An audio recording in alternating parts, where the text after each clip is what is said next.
Tem alguém por aí? Estão conseguindo me ouvir também, né? Pode mandar no chat aí, só pra gente. Deixa eu ver aqui. Nós já tem uma mensagem, né? Sim? Não, beleza. Então hoje, pessoal, é a nossa primeira web aula da unidade curricular de instalações elétricas industriais e, consequentemente, né, nossa primeira web aula do módulo específico 2, tá? Dentro desse módulo, já tem bastante gente. Dentro desse módulo, nós estudaremos a parte de industrial. Acho que tem bastante gente entrando. Então, dentro desse módulo, nós estudaremos a parte de industrial, tá? Então, a gente vai abranger instalações elétricas industriais, que a gente vai focar aí em partida de motores, fechamento de motores. Vamos falar sobre alguns tipos de partida, partida eletromecânica, né, que é utilizando contatora. Vamos falar sobre partida utilizando CLP, software starter, inversor de frequência, né, parametrização desse sistema, um pouco de linguagem ladder, né, que é a linguagem dos controladores lógicos programáveis. Tá? Então a gente vai falar bastante sobre essas partidas, né? As formas com que você instala os motores, né, que é um elemento muito importante. E aí, dentro desse conceito, né, nós vamos aprender aí os elementos que são contidos ali em uma indústria, né? A contatora, as botoeiras, botoeira com trava, sem trava, com retenção, sem retenção. E, baseado nesses conhecimentos, nós vamos também identificar as simbologias, né? Tendo em vista que quando a gente vai fazer uma simulação, né, um diagrama, nós temos alguns tipos, né, de simbologias para representar as nossas partidas, tá? E aí, baseado nessa simbologia, a gente vai desenvolver as lógicas. Então, essa web aula, ela é composta por 3 turmas, tá? Deixa eu só abrir aqui todas as turmas. Então, são as turmas de Lajeado, Montenegro e do Centro de Formação Profissional Senai em Mecatrônica, tá? Então, são essas 3 turmas. Eu solicitei, né, que o monitor entrasse em contato com vocês a fim de avisar que somente a turma de Montenegro foi inserida, né? Tem ali os seus membros aqui na plataforma.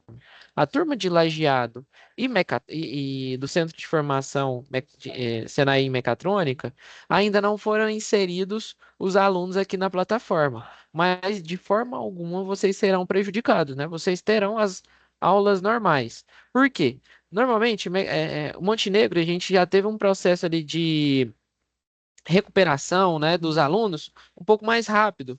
E aí, Lajeado ficou um pouquinho mais para trás aí com relação à recuperação de alguns alunos. Então, por isso que eu sempre falo para vocês, né, pessoal?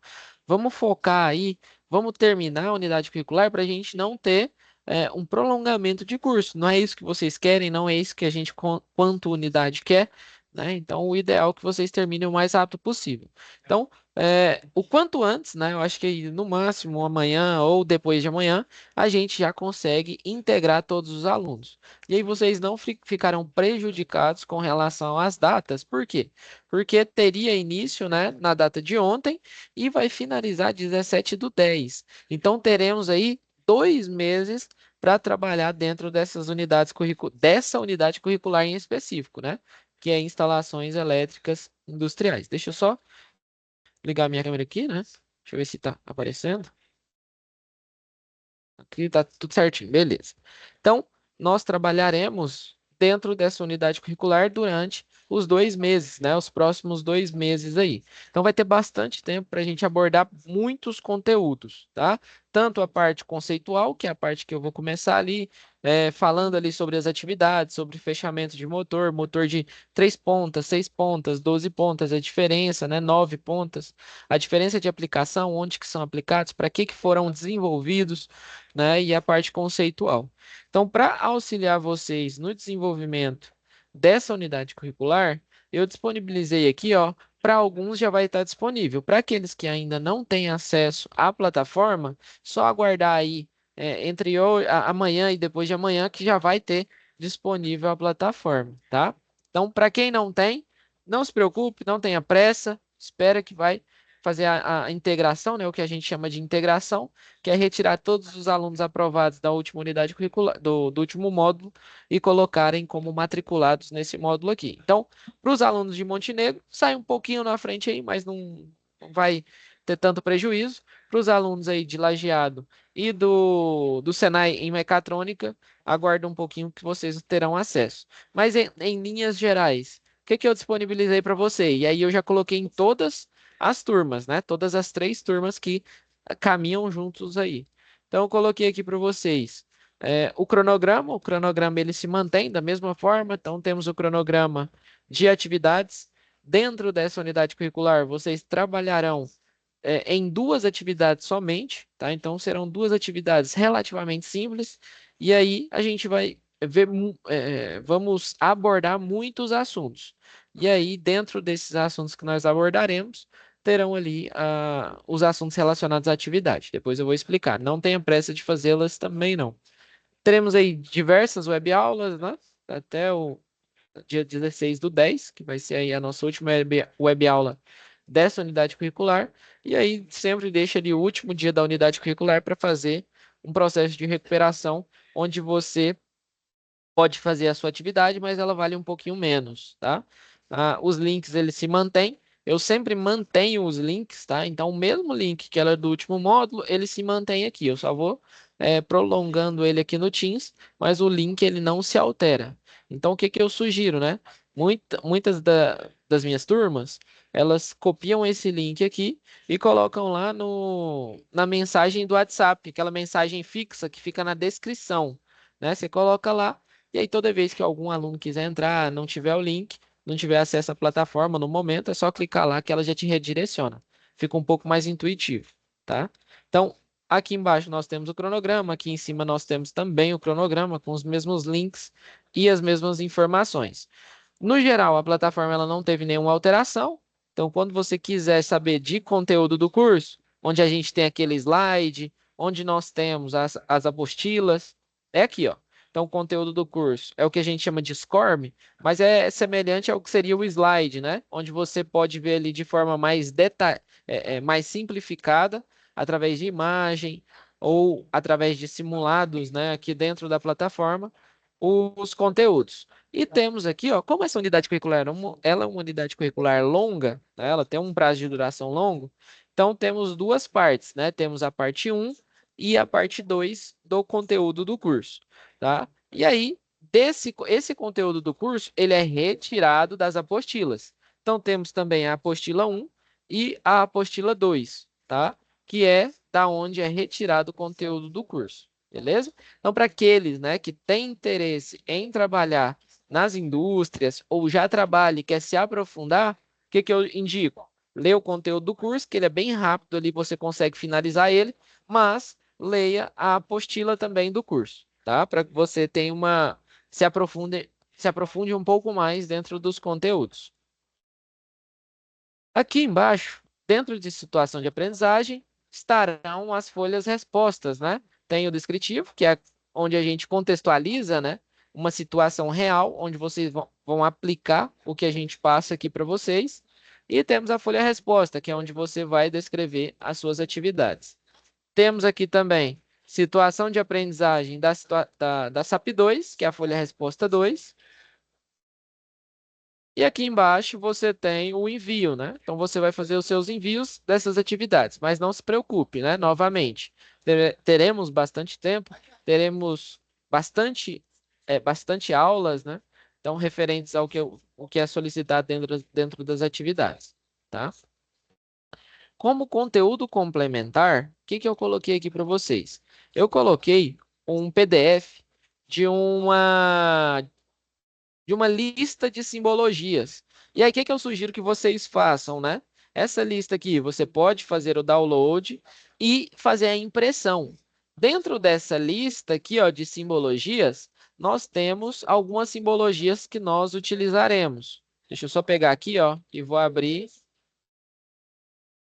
e no Chrome, que aí eu consigo virar ela aqui, ó. Então temos a simbologia dos bornes de um painel, temos simbologia de barra de terra, borne fusível, transformador de corrente, transformador de comando. Os mais importantes, né, que eu considero, são esses aqui, ó. Chave seccionadora fusível. Temos a simbologia de um disjuntor. Esse aqui é um disjuntor monopolar, né? Mas é só inserir mais dois elementos desse aqui que ele se torna um disjuntor tripolar. Que fusível, relé térmico, que é um elemento que a gente vai estudar com profundidade, entender como é que ele funciona.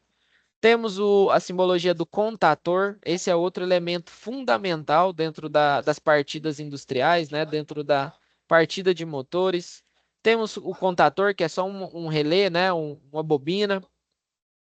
Aqui embaixo a gente tem simbologia dos motores. Esse aqui é um motor trifásico, né? Porque três vem da quantidade de fases que o alimenta e o tio significa que é um alternado, né? Tem motor de corrente contínua, que é esse sinal de igual aqui, válvula solenoide, relé de temporização, temporizado, né? NA, normalmente de energização, temos o de desenergização. Então, isso tudo a gente vai aprender dentro dessa disciplina. Temos aqui, ó, botão de comando tipo cogumelo. E o que que eu oriento que vocês façam durante essa semana? Baixe essa tabela aqui, né? Essa lista de simbologias e faça o download para você andar com ela, para você ir lá no presencial, conseguir identificar. Então, isso aí vai te beneficiar, tá? Então, você terá aí consigo, né, algumas simbologias que serão as que vocês trabalharão durante essa unidade curricular, tá? Então, esse aqui é uma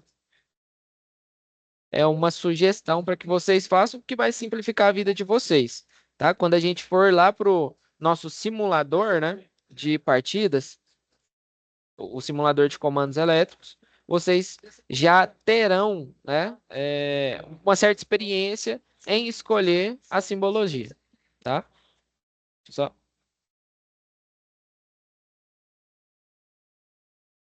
Beleza. Tá? Então, isso aqui vai ser um elemento que vocês podem baixar, deixar aí salvo no computador de vocês. Voltando, né, na plataforma, o que que eu disponibilizei de novo? Aqui, ó, tem um conteúdo complementar. Vocês lembram que, na maioria das vezes, dentro das unidades curriculares, perdão, eu colocava lá para vocês algumas apostilas para você baixar e deixar ali dentro do seu computador, né, para estudar posteriormente, às vezes para um concurso, às vezes para um processo seletivo.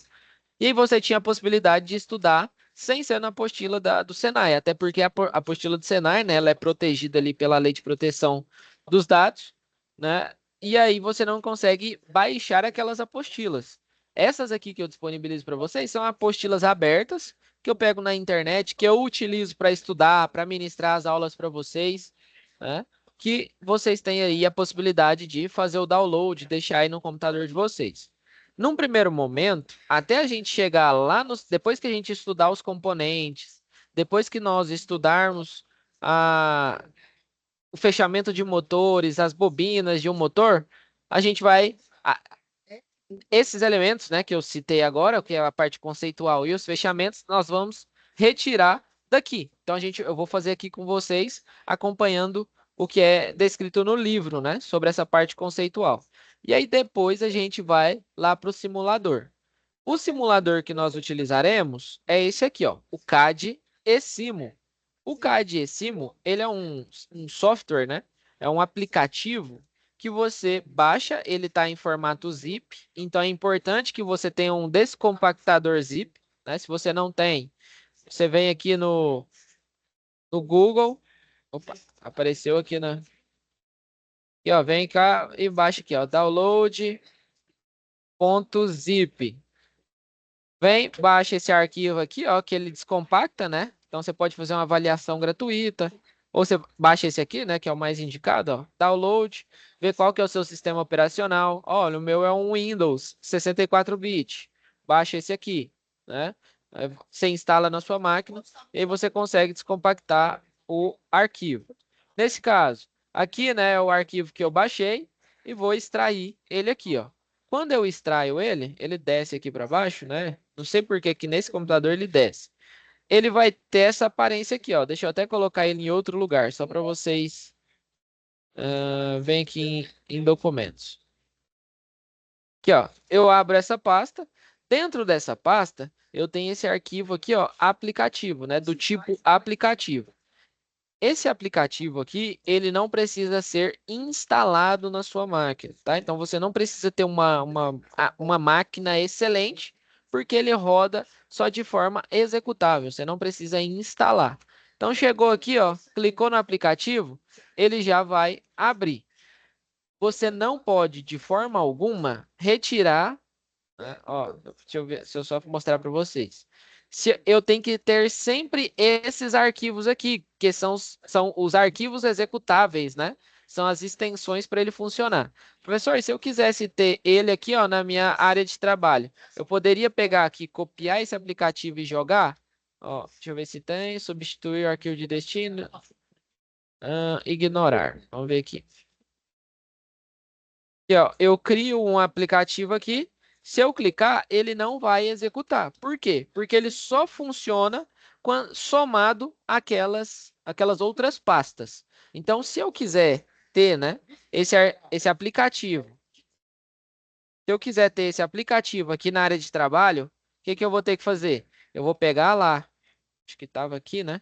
Eu vou pegar a pasta e colocar a pasta aqui, ó. Então agora eu criei uma pasta com todos os componentes, né? Um componente de ajuda, as DLLs, tá? Então agora eu criei a pasta, agora eu consigo clicar e ele executa, tá? Por quê? Porque ele só consegue ser executado somado às pastas complementares, tá? Isso é uma dica, porque às vezes você fala, não, vou deixar o aplicativo bonitinho aqui, né, na área de trabalho para mim usar. E aí ele não funciona, você pensa que está estragado, mas não. Ele só funciona quando a pasta estiver bem fechadinha dentro de um diretório só, beleza?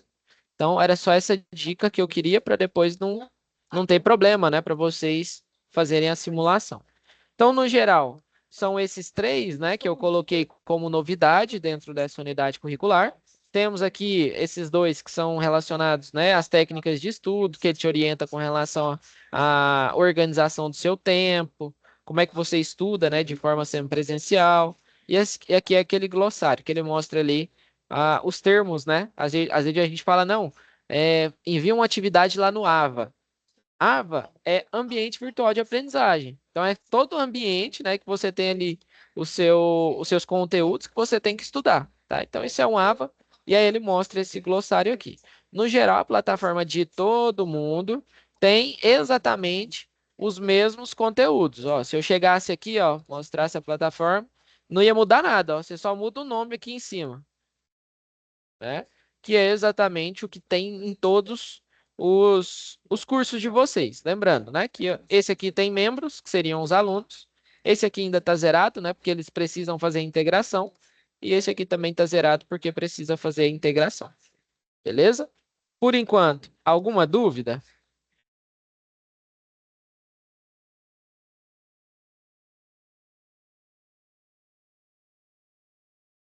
Tranquilo? Posso seguir? Bom, se ninguém se manifestou, eu imagino que esteja tudo tranquilo. Vamos começar então com a parte introdutória. Nessa parte introdutória, eu quero falar com vocês sobre os conceitos, tá? Os conceitos nós tiraremos desse aqui, ó, conteúdo complementar. Lembrando que muitas das vezes o que eu falar aqui, ele está sendo exemplificado lá no conteúdo do curso, tá? Então, aqui esse conteúdo complementar, ele trata sobre circuitos elétricos industriais.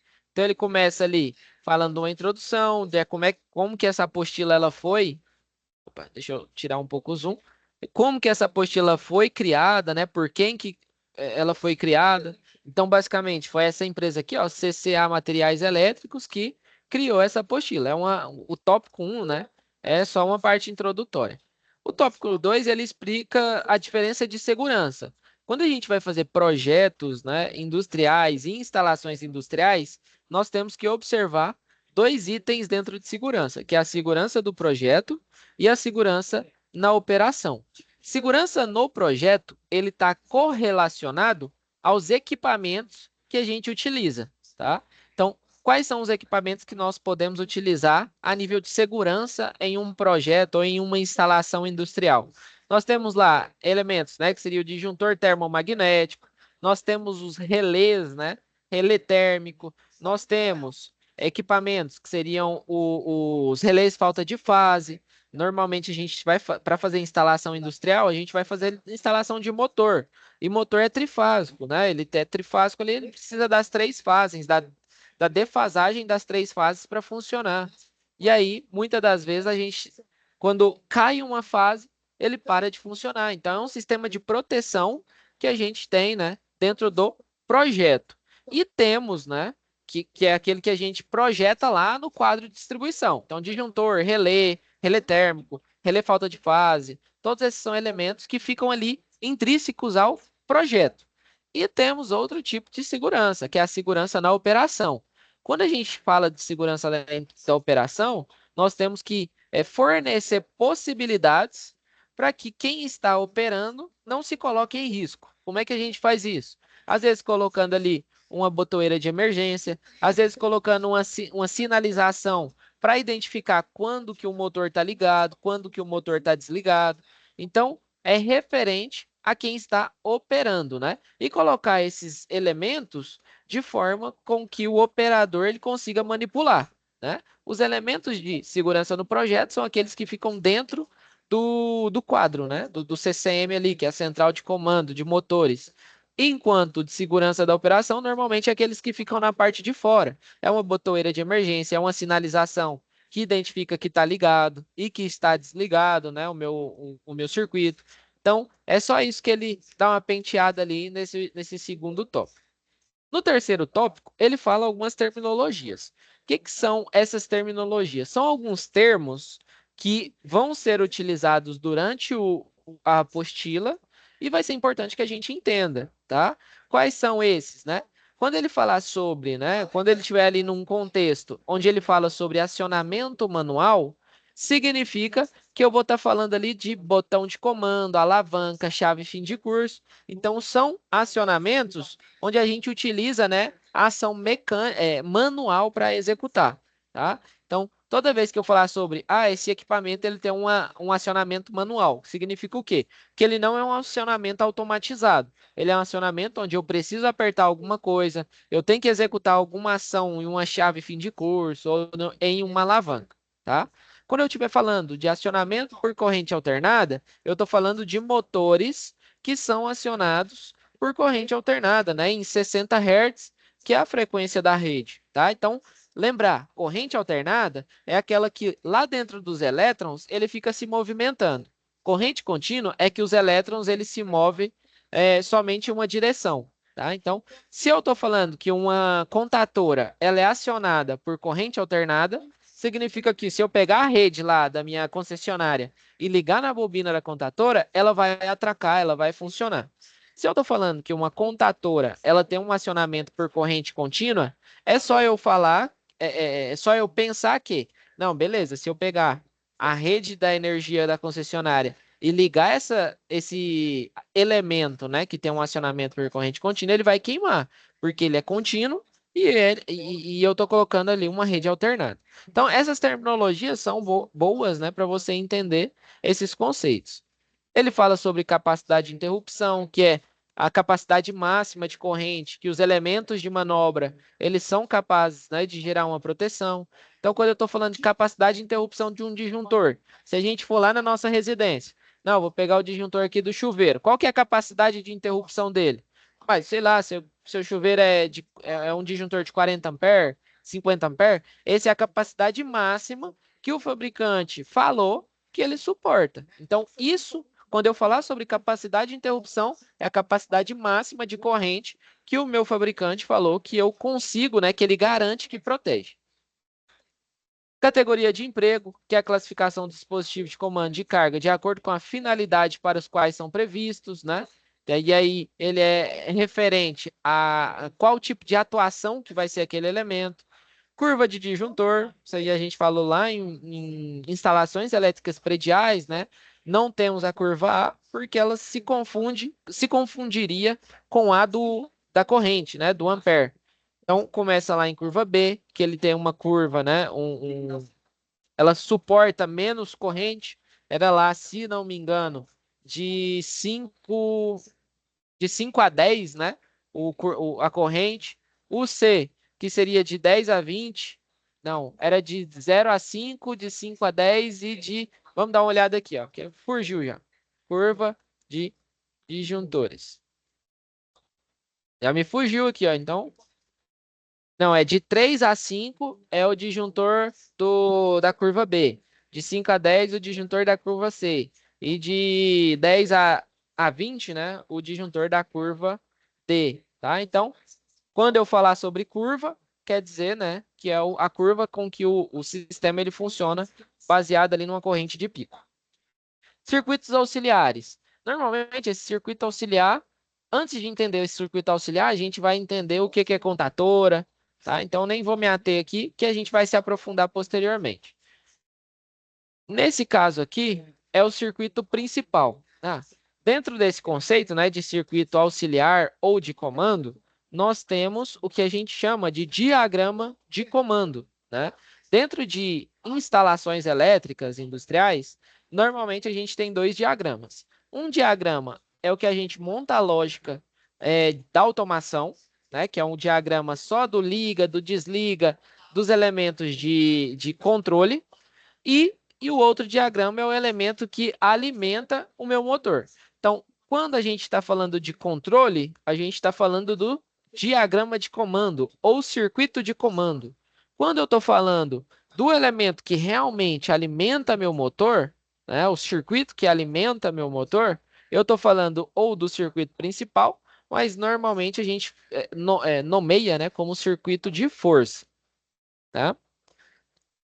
Outro elemento importante são os contatos, né? Eu acho que lá em instalações elétricas prediais, se eu não me engano, lá no último esquema, que era o esquema lá para fazer uma ligação de uma motobomba com contatora, eu passei o vídeo certinho para vocês. Ó, pessoal, temos lá uma contatora, e nessa contatora nós temos os normalmente abertos, os normalmente fechados, tá? Então, mostrei para vocês esses elementos. Então, nós temos sempre, né, contatos dentro das contatoras, que são os normalmente fechados, né, se for no português, ou NC, tá? Então, você pode encontrar, dependendo do fabricante, né, se você está falando de uma WEG, que é uma fabricante nacional, vai estar escrito lá NF, que vem de normalmente fechado.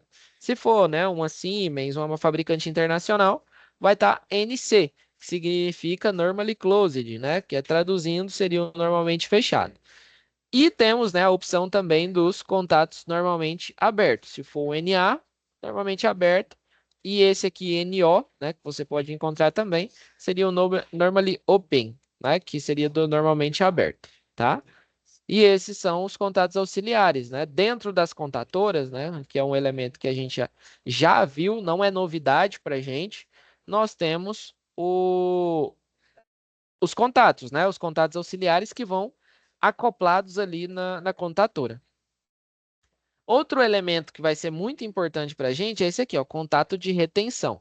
Em alguns locais, ele também, né, se chama contato de selo. O que que é isso? Quando a gente faz uma partida de motor, a gente precisa... normalmente a gente faz com aqueles botão pulsador. O que que é botão pulsador? Você pressiona, ele comuta os contatos. Eu solto, ele volta para o estado inicial. Então, se eu utilizo esse tipo de contato, eu vou precisar, né, fazer alguma coisa, retroalimentar o meu motor para manter ele ligado mesmo depois que eu solto a minha botoeira. E aí é o que a gente chama de contato de retenção ou selo, né, contato de selo. Então isso aqui também vai ser um elemento que a gente vai falar bastante durante a aula as aulas, né, as simulações. Tem o contato principal, que é o contato que de um dispositivo de manobra, tá? Quando a gente estiver falando, né, corrente de curto-circuito, basicamente, a corrente de curto-circuito é se eu encostar a fase no neutro, o que que eu vou ter ali? Eu vou ter um curto-circuito. Espera aí, só um minutinho, que eu meio gripado. Então, se eu encostar a fase no neutro, eu vou ter o quê? Curto-circuito. E essa corrente curto-circuito é o quanto o meu equipamento de proteção, né, meus dispositivos de proteção ou dispositivo de manobra, ele suporta daquele tipo de curto-circuito, né? Que é quando a gente encosta duas fases. Lá no disjuntor a gente comentou também, tá? Só para relembrar. Lá, nós tínhamos lá os disjuntores com 30 kA, se eu não me... 30 não, 3 kA de proteção de curto-circuito, né? Você tem alguns que têm uma proteção maior, uns que têm uma proteção menor, tá? Então, a capacidade dele se proteger quando a gente tem ali encosta fase com neutro, fase com terra, que é um aumento abrupto, né, dessa corrente.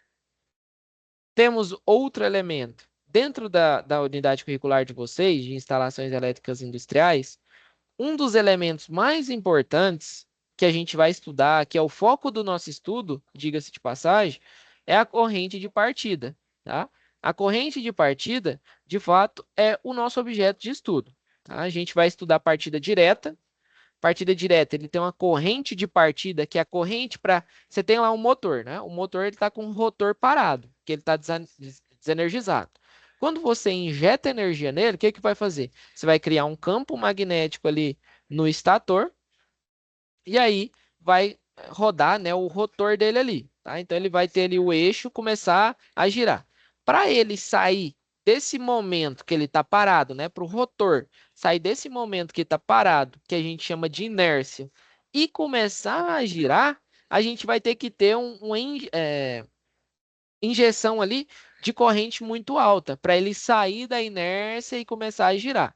Depois que ele já tem uma rotação por minuto, né, que seria os RPMs nominais, ele já vai diminuindo, né? Quanto mais eu começo a rodar ali, aí eu tenho o sistema, né, de engrenagem, os rolamentos começando a girar, e aí eu vou ter uma diminuição nessa corrente, porque ele já vai tender a se manter girando, né? Obviamente que tem, né, o desgaste ali nos rolamentos, mas a tendência de algo que já está girando é se manter girando, né? Se fosse no vácuo, mas ali já tem os elementos que seriam o mancal sustentando e os rolamentos ali fazendo esse motor, esse rotor girar. Então, o nosso objetivo dentro dessa unidade curricular é ver algumas formas de diminuir essa corrente de partida. Em uma partida direta, é a partida mais simples que existe. Eu ligo ele lá e ele vai ele vai fazer uma injeção de corrente máxima, né, para tirar ele da inércia e não importa, né? Ele só injeta a corrente lá e vai tirar o motor da inércia e aí tem um pico muito grande e ele vai diminuindo conforme o rotor vai girando.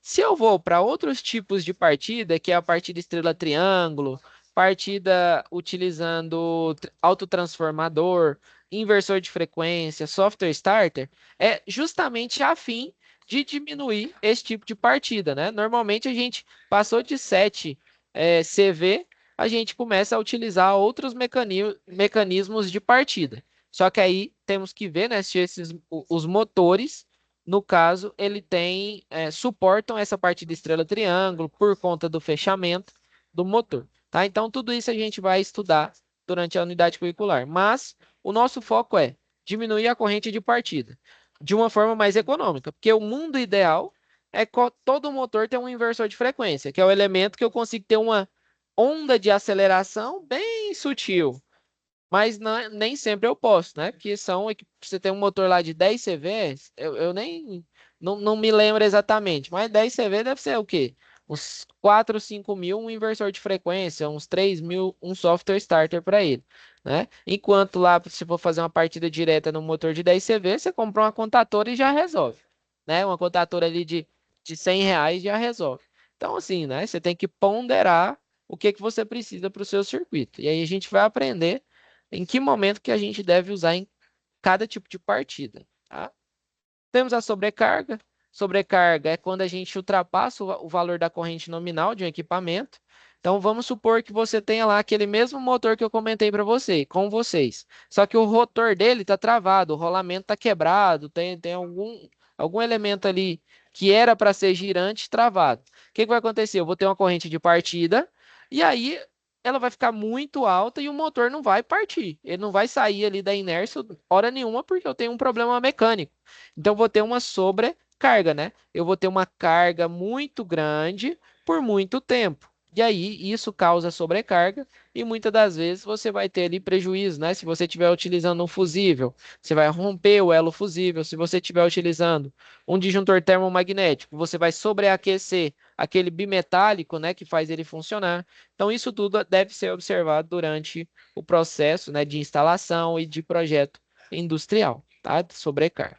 O nível de isolamento, ele está correlacionado a um valor, é um número inteiro, que é para classificar se o motor ele consegue, ele tem proteção contra água, proteção contra sujidade, proteção contra queda, né? E qual que é a robustez desse elemento.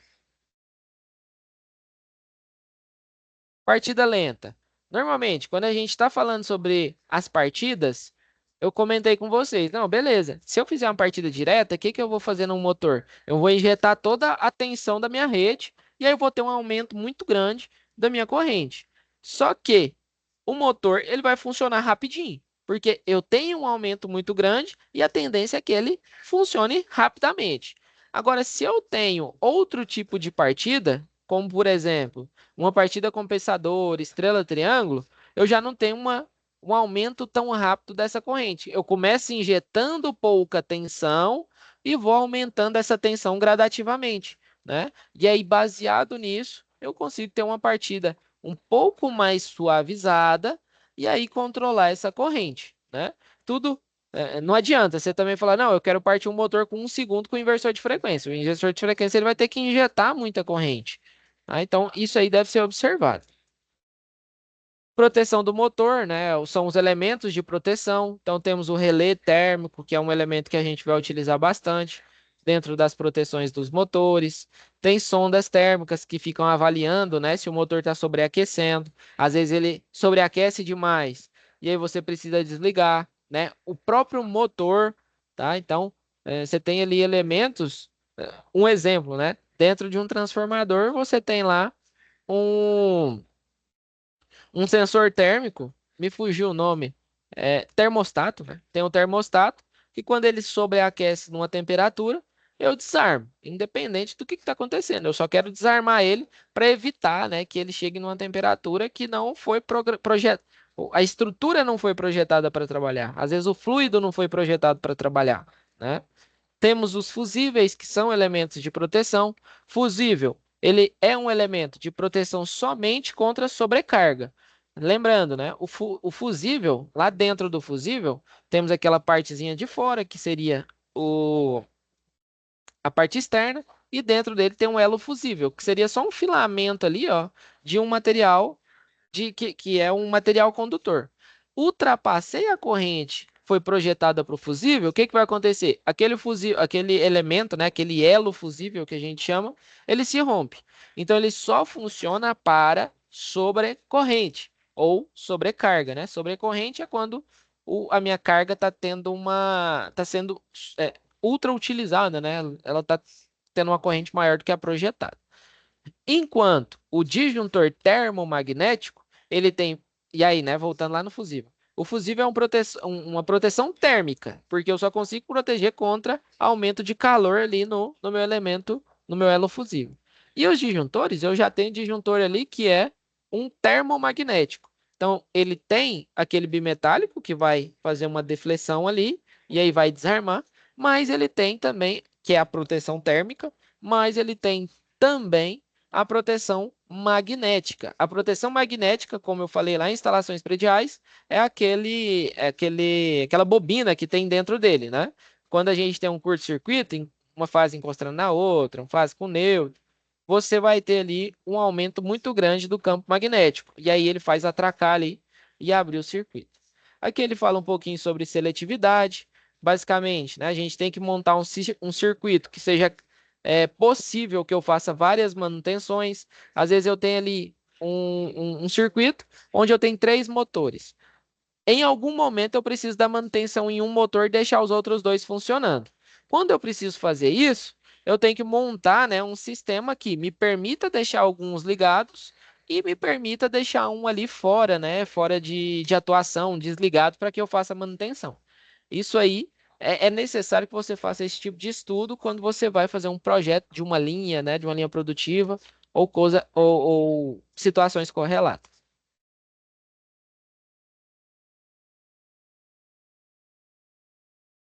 Temos aqui, ó, com relação à vida útil mecânica, está relacionada à parte mecânica, estrutural, né?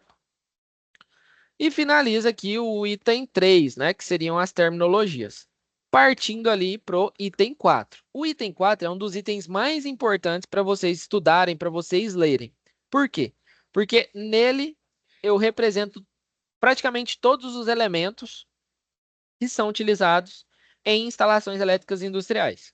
Então, primeiro, né, o item 4.1, ele fala só sobre botões e chave de comando. O que que é um botão? Um botão, você tem ali um botão normalmente aberto, um botão normalmente fechado, que quando você pressiona, ele comuta. Se era normalmente aberto, ele vai fechar. Se era normalmente fechado, ele vai abrir. E aí você tem vários modelos, né? Você tem aqui o que é normalmente utilizado para ligar, né? Que seria o botão do tipo pulsador verde, do tipo pulsador vermelho, o preto. Aqui você tem, né, uma botoeira do tipo cogumelo, que normalmente ela é com retenção. Por quê? O que que é esse termo, né? Uma botoeira com retenção. Quando eu pressiono ela, ela fica pressionada, mesmo que eu solte ali, tá? Então, normalmente essa botoeira de emergência, você pressiona, ela fica pressionada. Então, se ela era normalmente aberta, quando eu aperto, ela vai para normalmente fechada. Se eu soltar e sair de perto, ela continua normalmente fechada. O que que eu tenho que fazer para ela voltar no estado inicial? Normalmente a botoeira de emergência, você tem que girar ela para a direita e aí ela desatraca, né? Ela solta ali, ela tira a retenção. Temos essa opção, né, de botoeira convencional do tipo cogumelo. Ela é do tipo cogumelo porque ela tem essa parte passante aqui, ó, tá? Então, ela tem essa aparência, né, de ter a base ali e a parte passante na parte externa. Temos essa aqui que também é do tipo cogumelo, só que ela só pode ser acionada através de chave, né, ou desacionada através de chave, tá? Então, você consegue trancar. Às vezes você coloca ali para fazer a manutenção numa máquina. E a máquina, ela tem essa botoeira. O que que você faz? Você aperta, né? Ela era uma normalmente fechada, você aperta, abriu o circuito, né? Todo o circuito ali. Tranco e esqueço. Por quê? Porque aí ninguém consegue girar ela para a direita para tirar ela do funcionamento, tá? Então, existe essa possibilidade também com da botoeira cogumelo, que é uma botoeira com retenção, utilizando ali também um segundo sistema, né? Que seria a chave, tá? Temos essa aqui também, só que ela é verde, né? Temos essa aqui, ó, que seria uma chave de on-off, né? Só que com chave também, só que ela parece uma seletora. Muitas, tem algumas, né, opções que ela vem só liga e desliga, né? E aí você também só consegue ligar ela quando a chave tá girada, tá no sentido, né, que você liberou. E tem a seletora, né? Tem essa aqui, que se for só duas opções, liga e desliga, seria quase que um on-off. E temos a seletora também, que ela tem três posições. Tem uma posição e outra posição. Ela define, né? Às vezes ela é muito utilizada em máquinas que você quer colocar a opção, né? De mexer nela de forma manual. Então aí você deixa do comum para o manual. Se você deixa no meio, tá tudo desligado. E se você deixa para o outro lado assim, é automático, né? Ela funciona de forma automática, tá? Então, ela é utilizada nisso. Temos outros tipos, né? Esse tipo aqui, ó, de botoeira, pulsador, embaixo dela, muitas das vezes já tem tanto um contato aberto quanto um contato fechado, né? Agora tem outras aqui, ó, que só tem um tipo de contato, que é essas aqui, ó. Ou é aberto ou é fechado, tá? Aí você compra baseado naquilo que você precisa. Temos esse outro modelo aqui de botoeira de pulsador, só que ela aqui, ó, na frente, quando ela está sendo acionada, ela liga uma lâmpada aqui, ó. Então seria uma botoeira do tipo pulsador com sinalização. Ela liga toda vez que ela está pressionada, né? Ela está funcionando, ela aparece aqui um sinalizador. Tá? Então temos de várias cores. Temos aqui um elemento, né? Que seria uma botoeira on-off, onde quando eu ligo de cá, ela fecha, né? Ou abre, dependendo do que eu estou utilizando aqui. Quando ela está aberta ou fechada. Aqui off. Aqui é a mesma coisa, só que de vários modelos diferentes, tá? No item 4.2, nós temos alguns outros elementos que eles são utilizados principalmente na hora de fazer automação, que são as chaves fim de curso. O que que é uma chave fim de curso? Basicamente, ela é um contato, né, onde a gente tem o comum, né? E aí de cá eu tenho, deixa eu ver se eu consigo representar aqui. Aqui de cá eu tenho um contato que seria o normalmente fechado e de cá eu tenho outro contato que seria o normalmente aberto. Sempre ligo ali o que chega, né, da minha rede no comum, ela seria semelhante. Vocês muito provavelmente utilizaram aquela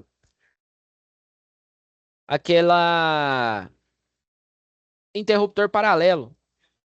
Vocês utilizaram interruptor paralelo. O interruptor paralelo ele não tem três parafusos? Então, o do meio, que é o que você chega com a fase, e depois sai dois retornos. Nesse caso, um é interligado, que é o normalmente fechado, e um é aberto.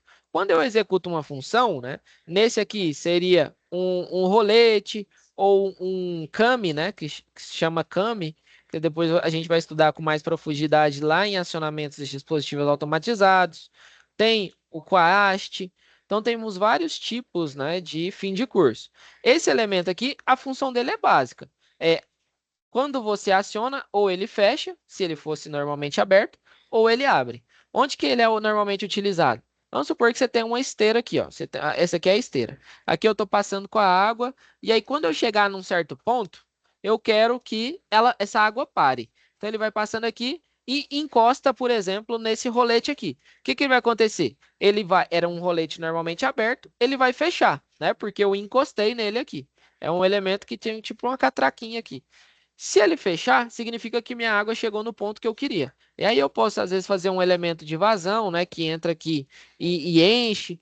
Então, eu posso utilizar esses recursos baseado no fim de curso. Então, ele nada mais é do que um contato que tem a função de, quando acionado, se ele for normalmente fechado, ele abre. E se for normalmente aberto, ele fecha. Tá? É basicamente a função. Temos também os sinalizadores, né? Normalmente, os sinalizadores é para você identificar algum item lá do seu acionamento. Você tem lá um acionamento que você quer identificar que está ligado. O que que você faz? Você coloca um sinalizador verde, significa que está ligado. Olha, eu quero colocar um sinalizador amarelo para identificar que o meu quadro ele está energizado, já não é ligado. Significa que ele tem energia chegando, mas não significa que ele está ligado. Posso colocar um sinalizador amarelo. O vermelho é para identificar, às vezes, que você tá desligado ou que tem alguma emergência, tá? Então, tem vários tipos de sinalizador. Tem alguns que tem até sirene, né? Você liga ali o fase neutro, além de sinalizar, eles funcionam como se fosse um giroflex ali. Ele começa a sinalizar e a apitar, né? Existem essas opções também, né? Só que aí ele não é só sinalizador, seria um sinalizador com o sinal sonoro, tá?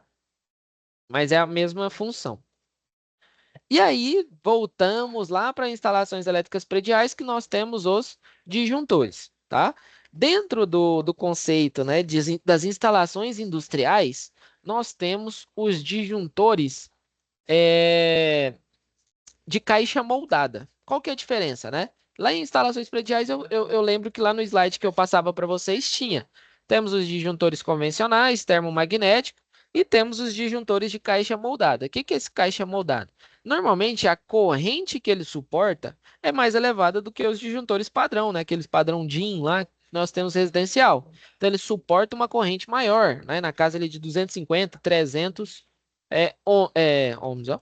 300 ampere. Então, além de ser blindado, né? Então ele suporta um pouquinho mais e ele tem outro recurso que é quando ele aciona por conta de algum curto-circuito, ele para aqui no meio. E aí você só consegue reacionar ele quando você desliga e aciona ele de novo, né? É o que a gente chama de trip. Ele mostra aqui que foi acionado por curto-circuito ou por uma sobrecorrente, tá? Por algum erro, né? Erro no próprio de interno, né, de curto-circuito ou termomagnético. Eles também são elementos termomagnéticos, tá? Então, esse aqui seria um disjuntor de caixa moldada, que é exatamente igual ao outro, só que ele suporta uma corrente maior e normalmente ele é blindado, tá? E aí voltamos lá para as contadoras, tá? Dentro do conceito de contadora, nós temos esse elemento aqui, ó, Então, é uma chave com acionamento eletromagnético que liga e desliga circuitos. Então, a função da contadora é fazer a automação de partidas industriais, partidas outro elemento, não necessariamente com motor, pode ser a partida de um resistor, a partida de algum elemento que tem uma corrente alta, tá? Por quê? Porque quando a gente utiliza a contadora, eu retiro a necessidade de ter uma carga muito grande, uma corrente muito grande no meu controle. Eu deixo a carga focada somente na parte de força, e aí o meu controle ele vai ser feito através somente da alimentação da bobina, né? Muitas das vezes, as indústrias, né, elas escolhem ali uma contadora trifásica normal para fazer a alimentação de um motor e a parte do comando de 24 volts em corrente contínua, que aí você tem uma segurança, às vezes você pode trabalhar ali tranquilo, porque 24 volts ele não vai te provocar nenhum tipo de choque elétrico, tá? Então, pode acontecer de você ter uma contadora trifásica alternada e a parte de comando dessa contadora, né, de acionamento da bobina, é em tensão contínua, tá? Então, é importante que você saiba ler essas informações ali no, na parte lateral, né, quando houver, ou pesquisar pelo modelo da contadora. Então aqui, ó, a gente consegue identificar que nós temos o núcleo fixo, que é essa parte aqui de baixo, temos o núcleo móvel. Então, basicamente, quando a gente alimenta a bobina da contadora, nós tornamos esse elemento um elemento magnético. Então, é como se a gente fizesse esse núcleo fixo se tornar um ímã. E aí, quando a gente torna esse núcleo fixo um ímã, ele vai atrair esse outro elemento aqui de cima, que seria o núcleo móvel.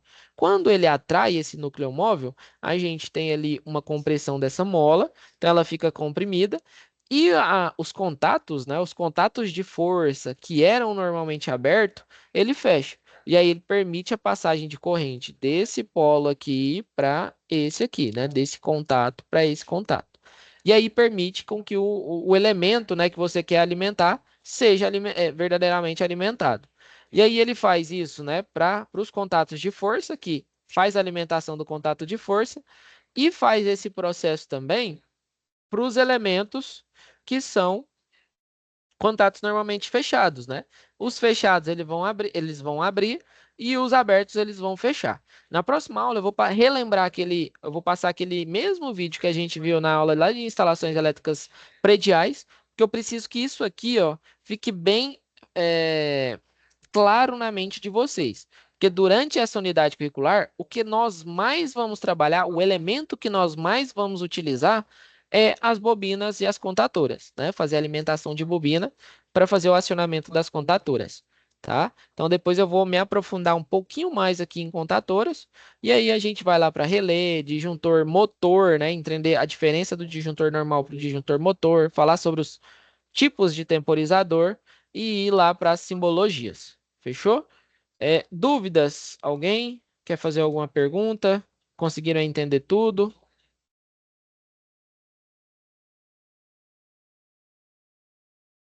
Tem dúvidas? Pode mandar aí no chat. Pessoal, então se não ficaram dúvidas, deixa eu ver aqui, tudo ok. Beleza, Felipe. Então, se não ficaram dúvidas, agradeço a presença de todos. É, uma excelente semana de estudos, né? Qualquer dúvida eu estou à disposição. Uma boa noite e até a próxima aula. Valeu, pessoal. Valeu, Felipe. Valeu, Irving e Suzamara.